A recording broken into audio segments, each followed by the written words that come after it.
Hola, hola, amantes del Open Source.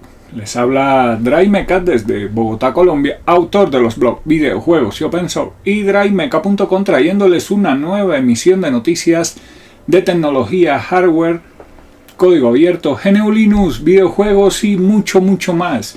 Comienza una nueva semana, ya es 25 de julio, ¿bien?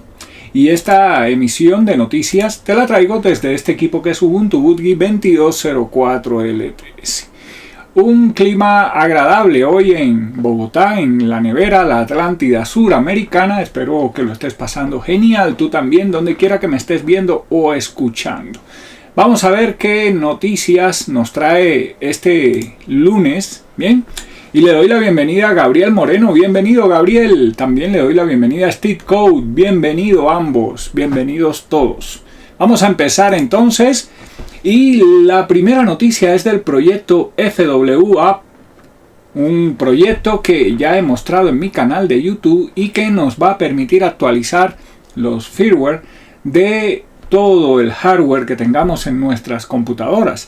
Ahora tiene una nueva versión, la versión 1.8.3, bien, con varias correcciones, más que todo. Y pues qué bien. Bueno, algo importante es que agregan más dispositivos de la marca StarTech, bien.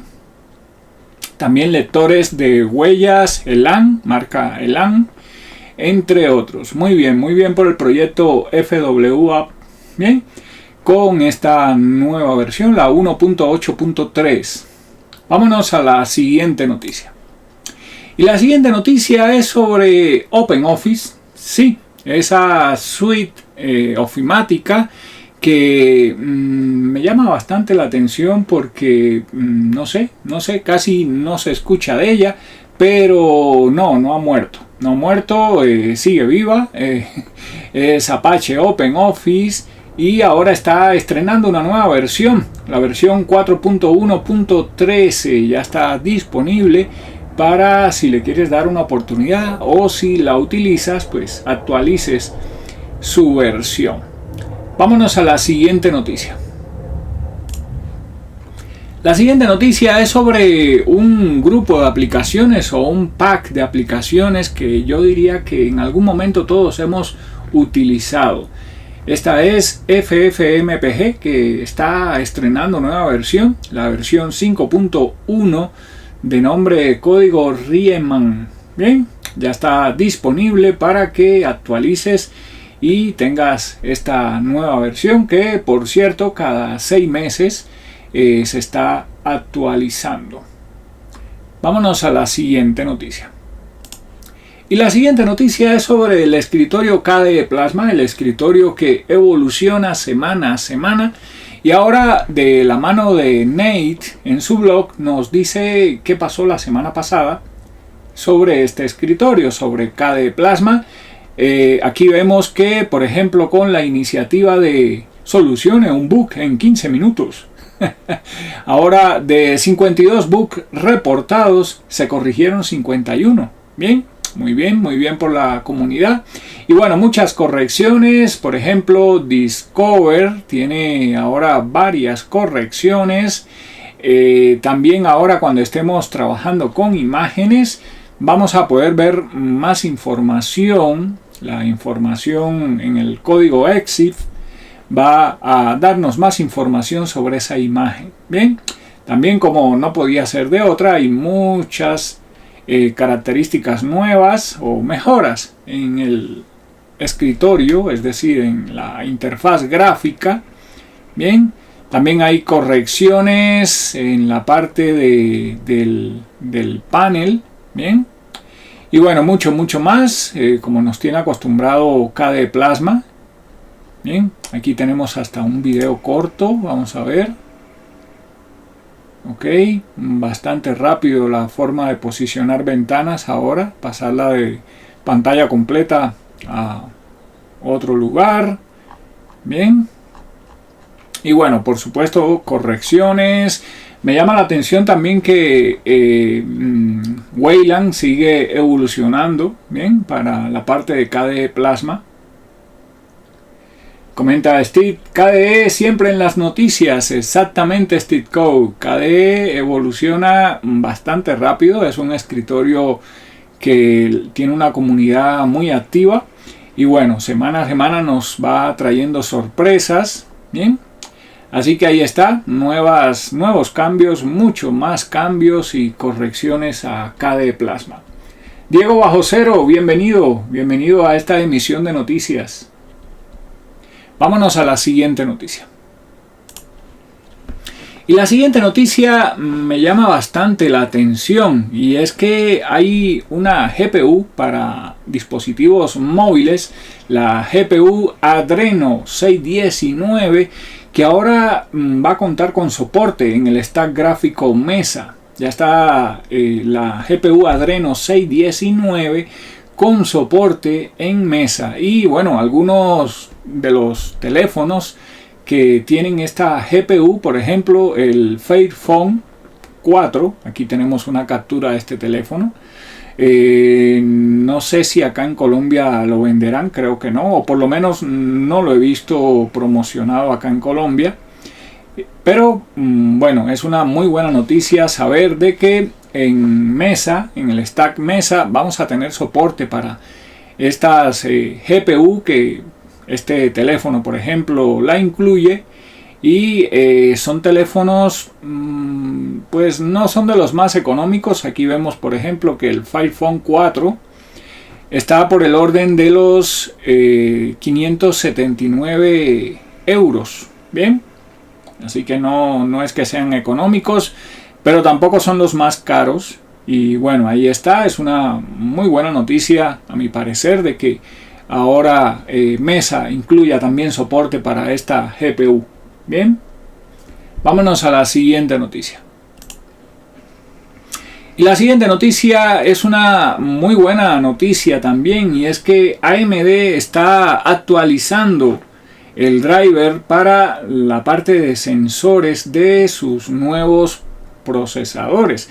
Esto va a llegar con el futuro kernel 5.20, que por cierto el que se está terminando de desarrollar en estos momentos es el 5.19, que será liberado finalmente el próximo fin de semana. Bien, ahora AMD pues está ya actualizando sus drivers, o mejor dicho, el driver SFH, bien, que tiene que ver con toda la parte de sensores, bien, la parte de luz ambiental, giroscopio, etcétera, etcétera. Ahora ya AMD está enviando su nueva versión del driver SFH, ahora versión 1.1, al futuro kernel 5.20. Esto seguramente ya estará a punto cuando salgan, por ejemplo, los procesadores Ryzen 7000.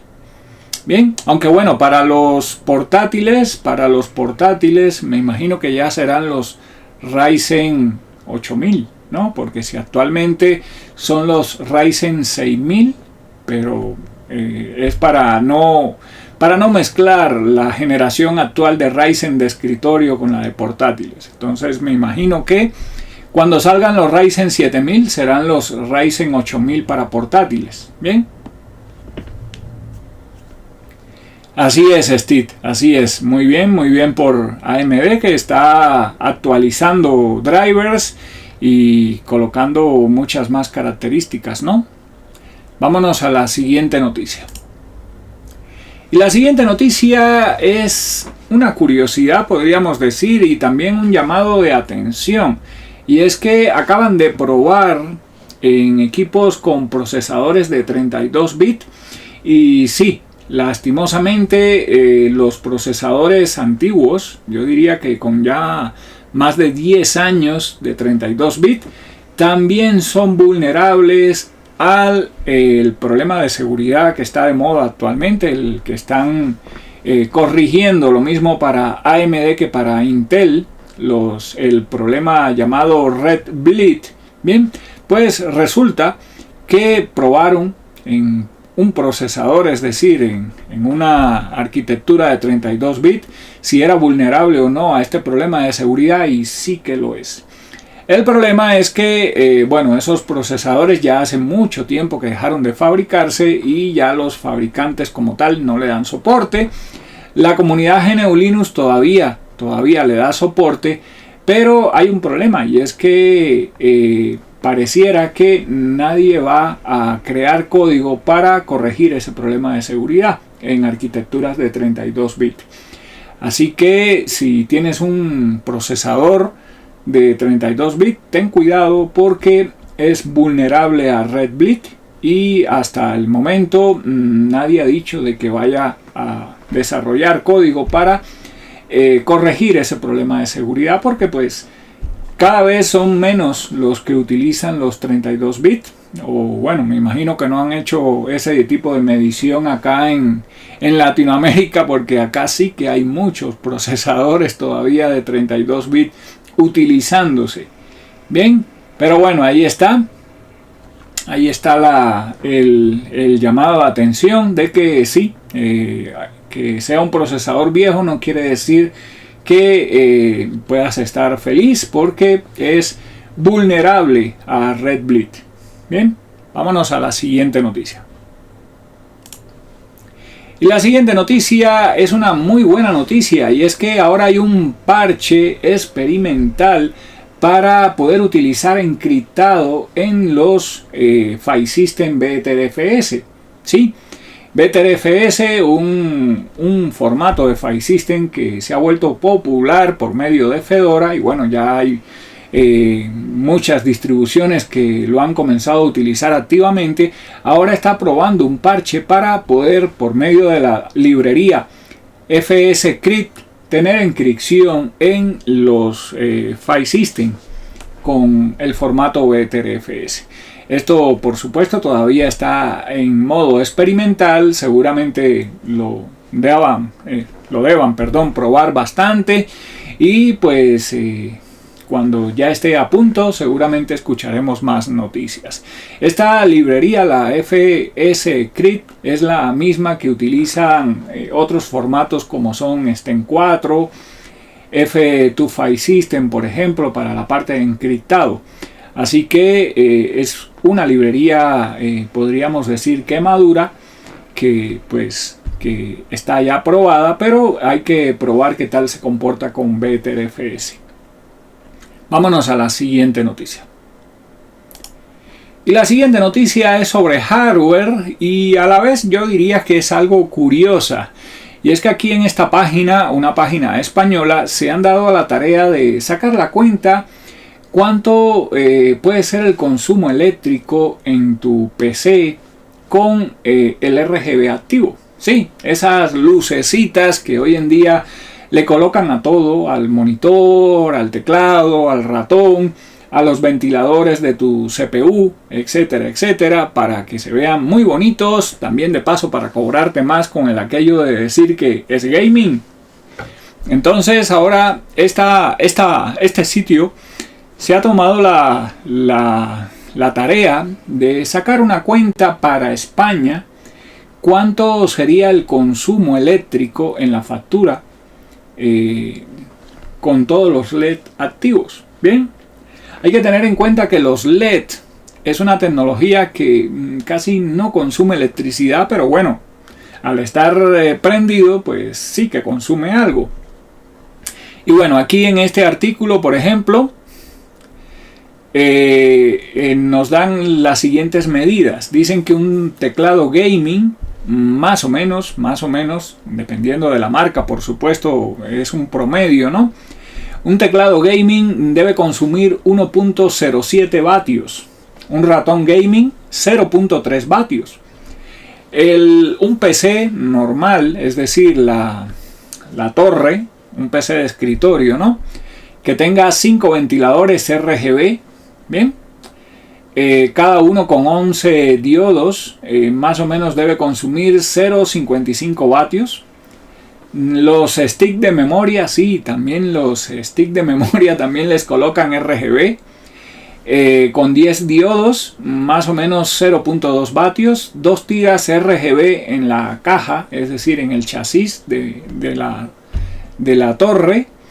cada uno con 30 diodos, 0,6 vatios. Bien, esto es más o menos lo que dicen. Bien, y bueno, dicen que esto en total debe sumar más o menos 2,72 vatios. Bien, aproximadamente. Y bueno, esto les recuerdo que es un cálculo. Dice Steve que también le colocan RGB a las sillas. Me imagino, es que hay RGB ya para hasta colocar en la pared, Steve Code. Esos triangulitos o formas para armar como unos diagramas en la pared. También, y el micrófono, por ejemplo, el micrófono que yo utilizo también tiene un LED que me indica cuando está grabando o no, por ejemplo. Bueno, aquí nos dice que, por ejemplo, el valor medio del precio fijo en una tarifa plana en España, que es un costo de 0,15 euros por kilowatt de consumo, a lo que hay que sumarle el IVA, que en España es del 21%, les da un precio de 0,1815 euros por kilowatt hora. Bien, entonces aquí termina este artículo, este curioso artículo que, bueno, ellos realizan el cálculo suponiendo que es un PC que está encendido 8 horas al día. Eso también depende del uso que le demos al PC, ¿no? Si más horas o menos horas. Bien, aquí nos dice que con estos datos les da un consumo de 0,022 kilowatt hora, lo que supondría 0,003.993 euros al día, o para ser más exacto, 0,119 euros al mes, lo cual se convierte en 12 céntimos al mes. Quiere decir que te ahorrarías 12 céntimos al mes si le apagas todos los LED al setup que utilizas en casa. Es decir, todos los LED que puedas tener en casa, en tu PC, si los apagas, básicamente te estarías ahorrando aproximadamente 12 céntimos de euro al mes. Esto les recuerdo que es España. Bien, ya depende de cada país, me imagino, ¿no? Porque cada país pues va a tener costos diferentes, y los PCs también, algunos tienen RGB, otros no. Aquí, por ejemplo, vemos que hasta este monitor tiene RGB en la parte trasera. Bien, y bueno, eso me llama la atención. Y sí, mi PC tiene RGB, es como diría mi amigo Jaron, un PC o un monstruo discotequero. Tetraoctosina, ahí hay otro que tiene bastante RGB en el PC, que acaba de llegar. Tetraoctosina, bienvenido a esta emisión de noticias. Vámonos a la siguiente noticia. Y la siguiente noticia es que este fin de semana fue liberada una nueva Release Candidate, ya está disponible. La Release Candidate 8 del futuro kernel 5.19 que está siendo desarrollado en este momento. Esta nueva Release Candidate, que ya supuestamente debía haber sido liberado, pero por este problema de seguridad, el Red Bleed, Linus Torvald prefirió probar un poco más este kernel antes de que fuera liberado de forma estable. Ahora, este fin de semana, o para ser más exactos, el día de ayer, domingo, fue liberado con más correcciones para Red Bleed, también con correcciones del firmware de Intel GUC, entre otras características. Bien, todo normal, todo pues dentro de lo esperado. Así que ya está disponible este nuevo Release Candidate, el número 8 del kernel 5.19. Vámonos a la siguiente noticia. Y la siguiente noticia es una distribución francesa que acaba de sacar una actualización. Ya está disponible Nutix con su versión 2022-0726. Esta distro es basada en Linux from Scratch, ¿bien? Y tiene un manejador de paquetes llamado CARTS, ¿bien? que por cierto en esta nueva versión también estrena nueva versión, Cards 2.5.4. Vámonos a la siguiente noticia. Y la siguiente noticia es un llamado de atención, y si tienes Twitter, si utilizas Twitter, el consejo es que corras a cambiar tu contraseña y a verificar que todo esté ok en tu perfil de Twitter. Acaban de publicar que a principios de año hubo un problema de seguridad en Twitter, o bueno, un usuario se puso en contacto con Twitter comentándole de que había forma de vulnerar la seguridad de Twitter y hacerse con los datos, de las cuentas de Twitter. Esta persona de nombre, el perfil Chirinovsky, algo así, bien, se puso en contacto en su momento con Twitter y le comentó, y Twitter, gracias a que esta persona, bien, a que esta persona les había comentado sobre esto, pues Twitter le dio un pago de 5.040. Bien, esto me imagino que fueron euros, bueno, no sé, o dólares, no sé. El caso es que esto fue a principios de este 2022, pero parece que antes de que Twitter corrigiera el problema, un hacker pudo tener acceso a la información de Twitter, aparte de la base de datos de usuarios de Twitter, y ahora la está vendiendo. Sí, como lo escuchan, 5.4 millones de cuentas de usuarios de Twitter están siendo vendidos por al menos 30.000, deben ser $30.000, bien, actualmente. Esto es lamentable que pasen este tipo de cosas, y por eso el consejo es de que si tienes un perfil de Twitter, asegúralo, cámbiale la contraseña. Yo lo acabé de hacer también, y bueno, ya seguramente más adelante conoceremos más sobre esta noticia. Y con eso, muchachos, llegamos al final de esta emisión de noticias de hoy, lunes 25 de julio. Espero que les haya gustado, se hayan informado y sobre todo se sigan cuidando. La cita es más tarde en mi canal de YouTube para nuevo contenido, y mañana a la misma hora, 8:30 hora de la mañana de Colombia, para una nueva emisión de noticias. Chao, chao, y nos vemos en internet.